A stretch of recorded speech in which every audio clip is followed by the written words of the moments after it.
I remember not too long ago, Dabo Swinney was telling the college football world that he built his program on God's name, image, and likeness. Well, now the more I think about it, I think that he was using a euphemism for building his program off of offensive ineptitude. We have had 3 days to process the disaster that was Labor Day night, 8 p.m. Eastern Time, against Duke. And in processing that game and watching the post-game press conference from Dabo Swinney, I think Clemson needs to be in panic mode. It's not just that they should be in panic mode. They need to be in panic mode. Even if they manage to pull things together, pull themselves up by the bootstraps, and go 10-3 or 11-3 again, there needs to be change. There has got to be change. There has to be. I cannot stress that enough. Today's not the typical reaction video either. After all, we've had 3 days since this game. If I wanted to post a reaction video talking about this game specifically, I should have done that a while ago.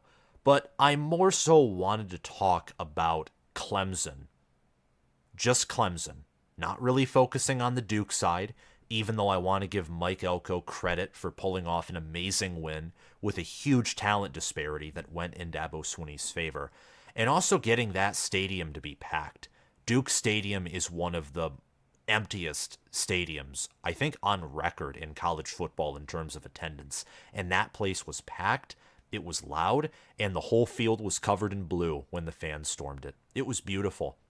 And what Dabo Swinney did by playing that game and losing in the way he did is Mike Elko was already cooking at Duke. He was. When you win 9 games at Duke after one of Duke's greatest coaches in David Cutcliffe retires, when you win 9 games there, it's impressive.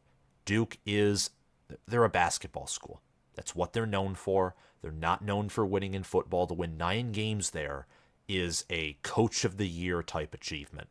And Mike Elko goes out and he gets a win, a top 10 win. Clemson is probably not a top 10 team, and they probably won't be ranked that way at the end of the year. But at the time, he beat a giant, someone who we thought was going to be a giant, and now his cooking is a full-fledged barbecue. Mike Elko's name in the realm of the coaching world is going to be on fire. Duke football is going to get more attention paid to it. And potentially there may be some donors, or there may be people who are looking to fund a football program who see the potential that Duke has with Elko as their head coach. And Duke's trajectory as a program might be changing, probably is changing for the better, in the same way that I think Clemson's is now changing for the worst. Unless Dabo Swinney can go a step further, change some more. He already made a change in firing Streeter and bringing in Riley. But if he can go a step further and change his attitude toward the portal, toward name, image, and likeness, maybe Clemson football can reverse this worrying trend. Before we continue any further into this video, please subscribe to this channel and also hit the notification bell so you can get notified when I cover niche college football topics like this one. I plan on doing a few videos on these different topics, shorter videos than my preview, reaction videos, or top 25 or power rankings videos, but they're content nonetheless. I enjoy talking about specific teams and interesting topics like this one. So subscribe and hit the notification bell so you can get notified for my preview and reaction videos, and also for videos like this where I'm talking about a specific team and maybe discussing more than just their season, but maybe their long-term outlook, which is what I'm doing right here. Also, like this video so we can get this channel and community into the algorithm, and comment your thoughts on Clemson below.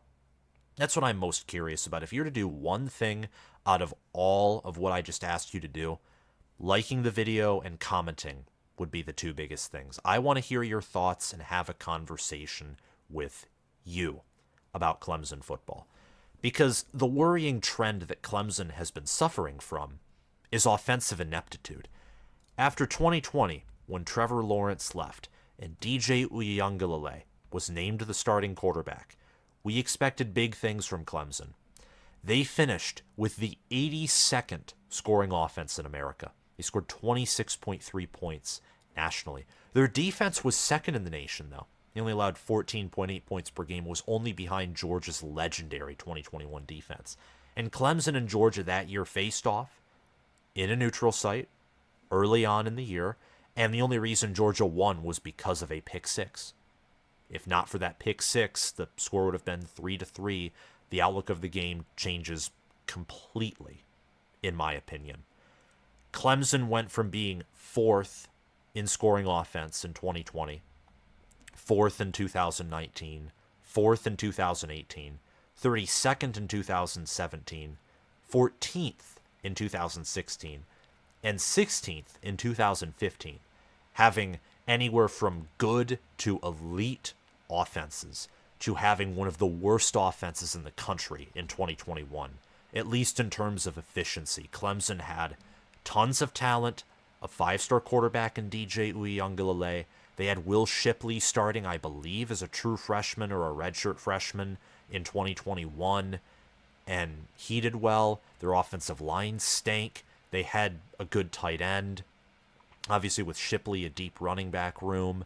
And at wide receiver, they did have some underrated players. I think Justin Ross was with the 2021 team, and he was expected to have sort of a breakout season that unfortunately never materialized in 2021. And then in 2022, the offense improved. It was 30th in points per game, scoring 33.2. The defense, though, allowed 20 points per game, 20.9 to be specific, which was 22nd. I attribute that to the loss of Brent Venables and the fact that I believe Mickey Kahn and Wes Goodwin are nowhere near as good coordinators as Brent Venables was. And Brandon Streeter was fired. Garrett Riley was brought in.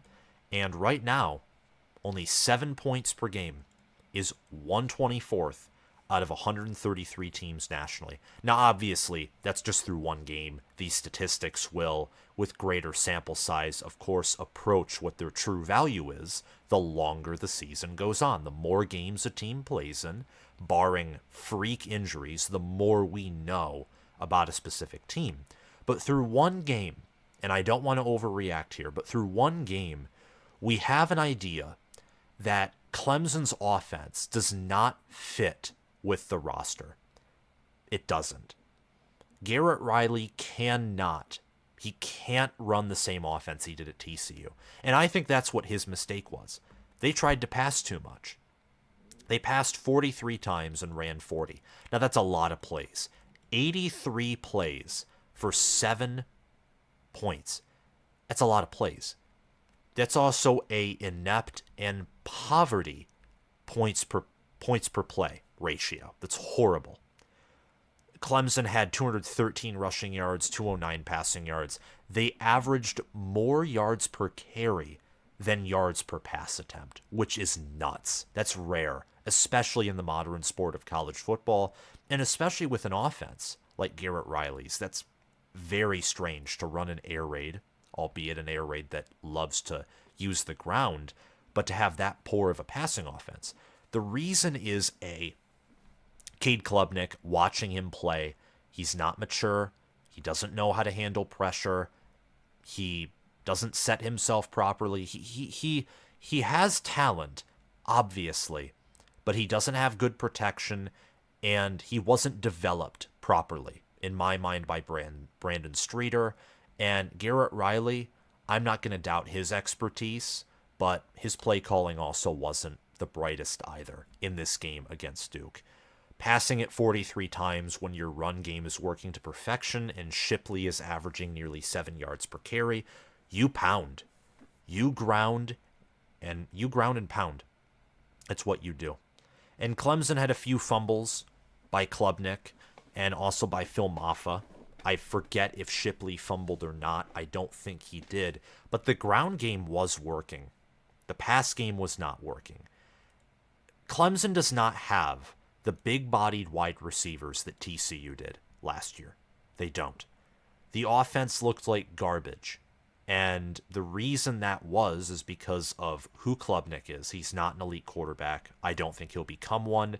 At the end of the year, I question whether he will be an elite quarterback with Clemson, with the offensive line he's given. And look, he had a 27.9 QBR, according to ESPN. That is a worse QBR than Graham Mertz. Graham Mertz. That's a worse quarterback efficiency rating than Graham Mertz. That's absolutely awful. Period. Amen. There's no debate surrounding that. And their wide receiver core is weak. They don't have the wide receivers that TCU did last year. TCU had Quentin Johnson, Tay Barber. They had Jared Wiley at tight end, who was one of the better tight ends in the nation. And they had Keandre Miller. They had Demercado at running back as well. So I'd say a similar running back room to Clemson's in terms of overall skill.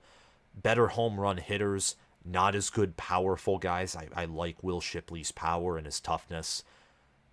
And then again, TCU also had the better O-line. They just had the better offensive personnel. Almost everywhere. Running back, depends on what type of running back you want. Quarterback, in theory, Clemson had more talent due to recruiting, but Max Duggan looked better than Cade Klubnik does now, and he looked better in 2022 in comparison to DJ Uiagalelei. You cannot run the same offense that you did at TCU with the personnel you have here. You can't do it. The offensive line isn't good enough. The wide receivers especially. Clemson is one of the worst Power 5 wide receiver cores. They were dropping passes left and right. They couldn't hold on to the ball. They couldn't get separation. And some of that is to credit Duke's defense. But this offense is, it's broken. And I attribute that to not just poor recruiting, poor schematics, stubbornness by Dabo about what he wants to run. And also, I think Garrett Riley got a wake-up call, I think, in this game. You know, you win the Broyles Award, you've had offensive success wherever you go, and now you encounter a team that, you know, SMU at Sonny Dykes for years, and Garrett Riley wasn't always the offensive coordinator with SMU when Sonny Dykes was there. But when he became the OC, Sonny Dykes already wanted to run that air raid type of scheme. So Garrett Riley, to a certain degree, had a system in place and a roster that was recruited for that offense. TCU's similar. Gary Patterson, well before Garrett Riley became the OC and Sonny Dykes became the head coach and brought Riley there, Gary Patterson had his offenses humming from the early 2010s when he adapted to the times, to the modern era of college football, which was becoming more offense, less defense. He innovated, became a purely offensive kind of coach in a certain way. He, not necessarily that, but he reinvented his team's identity. Air raid, offense, 3-3-5 defense, you know, that kind of stuff. What TCU had in 2022. And now Garrett Riley is coming to a program. He's arrived at Clemson where the offense has been built very differently. So he's in a completely different circumstance. This is why I'm not necessarily going to blame Garrett Riley for a lot of this stuff. Yes, the play calling, not the greatest. Definitely could have been done differently. I think that Garrett Riley, being an elite offensive coordinator, will learn that lesson. But for Clemson, the long-term outlook is you have to build depth. You have to find talent where you can. And the transfer portal can give you both. It can. Take, for example, Michigan State and Mel Tucker. They got Kenneth Walker III. And Kenneth Walker III basically turned 2021 season from a 6-6 or 7-5 year to an 11-2 year with a New Year's Six Bowl win. Even though he wasn't in the New Year's Six Bowl, but he still got them in the position to play for a New Year's Six Bowl win, which is impressive. And for last year and this year, they have been able to build up depth thanks to the portal. Now, they've also recruited better, but they haven't even come close to the recruiting level that Clemson has. But through the portal, Mel Tucker has been able to build up depth, and now I think that this year's Spartan team is probably his deepest team in his whole tenure at Michigan State. I just don't think he has the X-factor player that Kenneth Walker was, which means the ceiling for this team is lower than the 2021 team. Also because of the nation's hardest schedule, which is the opposite of Clemson's schedule. It's one of the easier schedules. But because of that lack of usage in the portal, and also of poor assessment in high school recruiting, a stubborn scheme, promoting coaches from within, which means a staff that outside of Garrett Riley I think is rather mediocre, all of these things compound upon each other. And now, after seeing what I saw against Duke, Clemson's schedule, instead of looking like a 10, 11, 12 win regular season schedule, now looks like a 6, 7, 8, 9 win at best regular season schedule. Notre Dame looks better than Clemson. Florida State looks like a program that is miles ahead of Clemson. I mean, you watch those two programs play on Sunday and Monday respectively, you'd ask yourself how Clemson has beaten Florida State and the Seminoles every year since 2015. You'd ask yourself that question. They looked totally different. They could not have been more perpendicular. They couldn't have been. And Florida State has used the portal. They've adapted to the times. Mike Norvell has been an offensive innovator for years. He won at Memphis. He knows how to assess talent at every position. Look, he is taking his program to heights that they haven't seen since Jimbo Fisher in the early 2010s. That's where Florida State is going. Clemson is going where, to go back to the Michigan State reference, and I say this because I'm a Big Ten fan, they are going to Mark D'Antonio 2016 to 19. That is where Clemson is going, where you will have, because of a good culture, because your coach, look, Dabo Swinney is an intelligent man. He's beaten Saban twice. He's won 2 national titles. He's a good coach. Currently, he's a great coach, a near-elite head coach, even though I question why people have him as a top 4 coach currently after that horrendous loss to Duke. But nonetheless, he's still a good football coach. However, his stubbornness is clearly catching up to him. And in his post-game press conference, basically what Dabo Swinney said is, we didn't do anything wrong except turn over the ball. Well, that's very funny because your wide receivers stink, your quarterback doesn't look good, and this is Duke, for crying out loud. I don't want to be disrespectful to Duke. However, this is not Florida State. This is not half of the Big Ten, whose defenses and teams are probably as good, if not better than Duke. Same for the SEC. This is not the SEC. This is the ACC, who in my mind is memed as the all-cupcake conference for a reason. It is the worst Power 5 conference, now Power 4 conference after 2023, when the Pac-12 is reduced to the Pac-2 in Oregon State and Washington State. And the reputation of the conference from a football strength of schedule standpoint will only get worse when Stanford, SMU, and Cal are added, as none of those football programs carry top 25 weight. None of them, at least currently. Stanford has shown potential in the past. At one point, they were a great program under David Shaw and in Jim Harbaugh's final year. And SMU has a very wealthy donor base, and Sonny Dykes did bring them some success. But Clemson should be dominating the ACC. They have no business losing to Duke with the talent that they have, the resources they have, and the head coach that they have. No business. But through stagnation, through arrogance, through pride, and maybe it's not arrogance or pride to a certain degree, maybe it's just stiffness, although that's heavily correlated with pride and arrogance, but maybe it's more just being stiff, or Dabo Swinney just wanting to stick to the old ways. Now is the point where from here on out, if nothing changes, it's arrogance, because now you've gotten the total wake-up call. You have the quarterback who is not DJ Uiagalelei. If DJ was the problem, and he's not, he's thriving at Oregon State with Jonathan Smith's innovation and genius. If he was the problem, then that 10-3 and 11-3 run wouldn't have been arrogance. That would have just been Dabo Swinney sticking to what he knows works, and unfortunately, he got a bad quarterback. He didn't assess a recruit properly. And he also had a bad offensive coordinator in Brandon Streeter, and he made a change. That wouldn't have been arrogance. That would have just been sticking to a system that he knows works, and at the end of the day, he was right in his assessment to do that. Now, you have a different quarterback. He doesn't look good whatsoever. Your wide receiver talent they have had diminishing returns since 2018. It's been nearly half a decade since Clemson peaked at wide receiver, which is sad.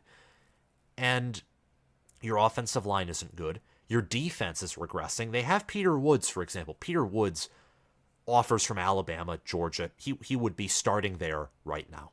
He's a great defensive tackle. But you know what sucks?